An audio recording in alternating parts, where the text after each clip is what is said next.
Gather around, my lovelies. Tonight, I have a story that will make your pulse race and your imagination soar. This letter came from a mysterious sender who signed off only as L, cryptic, right? Let's dive in and discover what secrets L has unraveled for us. Now get cozy because this one comes with twists and turns you won't see coming. So, picture this. It's a chilly midnight in a small coastal town.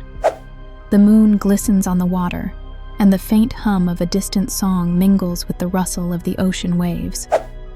Our storyteller, let's call her Bella, finds herself drawn to a quaint antique store that had been locked tight every time she visited before. But on this moonlit night, the door stood slightly, enticingly, ajar.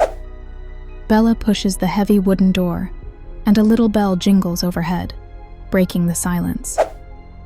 The shop feels like a treasure trove untouched by time, a collection of forgotten memories and dusty secrets. Wandering through its labyrinth of shelves, Bella's eyes fall on a velvet-lined box showcasing a delicate gold locket.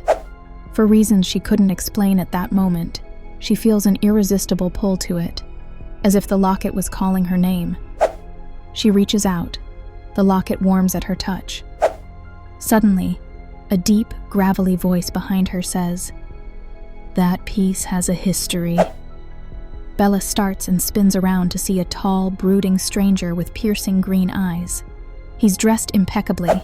Think sharp suit, undone tie, like he just stepped out of a vintage noir film. Let's call him Adrian. Adrian explains that the locket belonged to a woman of scandalous sophistication almost a century ago, a woman who left a trail of broken hearts and wild rumors. Some say she was a spy. Others claim she was an artist's muse who inspired masterpieces of passion and betrayal. Whatever the truth, she vanished without a trace, leaving behind this very locket. Bella nods politely, dismissing his tale as a sales pitch. But as she looks deeper into Adrian's shimmering eyes, she catches a flicker of mischief, of knowing. Did he truly know more than he was letting on? Against her better judgment, she asks, "What's your price?" He grins, not with his lips, but with his entire aura, and responds, "The cost is a conversation. Over coffee." Fast forward an hour later, and Bella finds herself in an intimate corner of the coziest cafe in town. Adrian reveals not just tales of the locket, but stories of his own, stories that are equal parts enchanting and unnerving. He's a traveler, and his adventures make him sound more like a character from an erotic thriller than a man living in the mundane world. Every word he says draws Bella further into his spell. "So, Bella," Adrian says, his voice dropping an octave, "what would you do if you found out you were destined to relive someone else's passionate history?"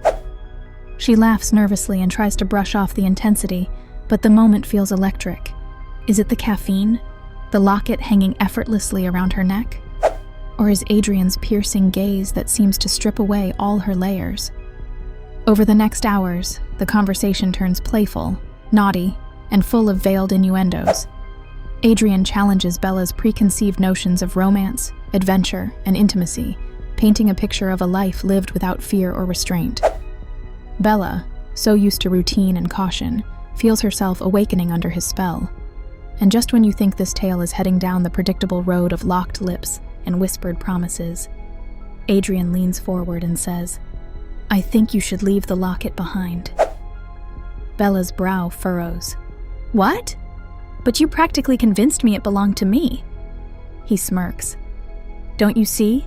The locket has already worked its magic. It brought you here. It awakened something in you.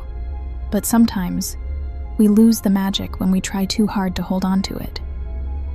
Confused, but instinctively trusting him, Bella places the locket back in its velvet box at the cafe counter. As she turns to say goodbye, Adrian is already walking into the foggy night.